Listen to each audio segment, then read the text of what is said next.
লালনের তিরোধান দিবসকে জাতীয় দিবস ঘোষণা করা হয়েছে, এটা কতটা যৌক্তিক মনে করেন? লালনের তিরোধান দিবস বা তার মৃত্যু দিবসকে জাতীয় দিবস ঘোষণা করা এটা গণ আকাঙ্ক্ষা বিরোধী কাজ বলে আমি মনে করি। কারণ এদেশের মানুষ, সর্বস্তরের মানুষদের মধ্যে কত পার্সেন্ট মানুষ লালন ভক্ত? পার্সেন্টেজে যদি আমরা আনি সেটা কি 1%ও হবে? এদেশের মানুষ যাকে ভক্তি করে তার অনুসারী হিসাবে নিজেদেরকে প্রতিষ্ঠিত করে না, আপনি তার চিন্তা চেতনাকে চাপিয়ে দেওয়ার যে প্রচেষ্টা করছেন এটি বিগত শাসন আমলেই শুরু হয়েছিল। বিগত সরকারের প্রথম টার্মে আমার মনে আছে মনের মানুষ নামে একটা ছবি নির্মাণ করা হয়েছিল, বাংলাদেশের ইমপ্রেস টেলিফিল্ম এবং কলকাতার একটা প্রতিষ্ঠান যৌথ উদ্যোগে এটি করেছিল, এবং কলকাতার গৌতম ঘোষ সহ আমাদের দেশে এই ইমপ্রেস টেলিফিল্মের লোকজন তারা এটা প্রতিষ্ঠা করেছেন, এটা তৈরি করেছেন, এটা প্রস্তুত করেছেন। এবং এই সিনেমা এটাকে সংসদ সদস্যদেরকে চাকরালে হল ভাড়া করে দেখানো হয়েছিল, প্রেসিডেন্টকে দেখানো হয়েছিল, ভারতের প্রেসিডেন্টকে দেখানো হয়েছিল,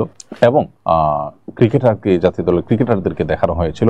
এবং নতুন একটা সিনেমা সাধারণত টিভিতে ফ্রি দেখানো হয় না, কিন্তু সেটা ফ্রি দেখানো হয়েছিল চ্যানেল আইতে এবং বিভিন্ন মিডিয়াতে। তো বারবার সেটা দেখানো হয়েছে। এটার উপরে আলাদা তৃতীয় মাত্রার একটা অনুষ্ঠান হয়েছে, বিশেষ অনুষ্ঠান হয়েছে। এই যে তোড়জোড়, এই তোড়জোড়গুলো বিগত আমলে যে হয়েছে এটা মূলত একটা চিন্তাধারাকে আরোপ করে দেওয়ার জন্য, মানব ধর্মের নাম দিয়ে মানুষকে নাস্তিক্যবাদের দিকে আহ্বান করার এক ঘৃণ্য ষড়যন্ত্র সেখানে ছিল, এবং এখনো সেটি চলমান আছে।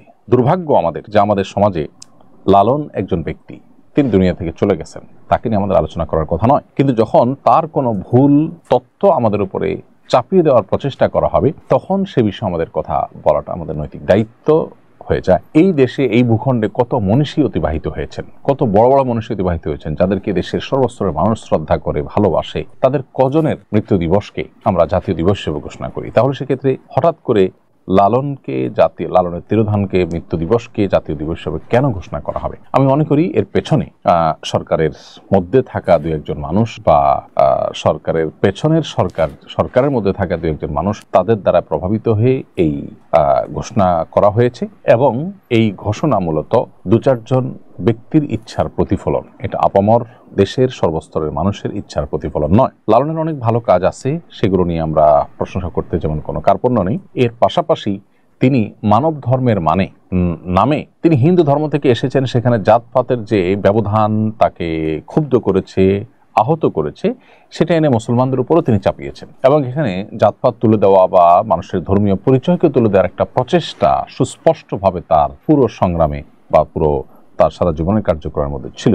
অতএব এরকম একজন মানুষ, যিনি এদেশের ধর্মপ্রাণ মানুষদের চিন্তাধারা এর পরিপন্থী কৌশলে নাস্তিক্যবাদকে ঢুকিয়ে দেওয়ার, মানব ধর্মের নাম দিয়ে এটার জন্য যিনি কাজ করেছেন, তার মৃত্যু দিবসকে জাতীয় দিবস ঘোষণা করা হবে এমন একটা সরকার তরফ থেকে, যে সরকার ধর্মপ্রাণ মানুষদের রক্তের উপর ক্ষমতায় এসেছে, সেটা দুর্ভাগ্যজনক। কোনোভাবেই এটা গ্রহণযোগ্য হতে পারে না। আমার মনে হয় এটা নিয়ে প্রতিবাদ করা উচিত প্রত্যেকটা মানুষকে যার যার জায়গা থেকে।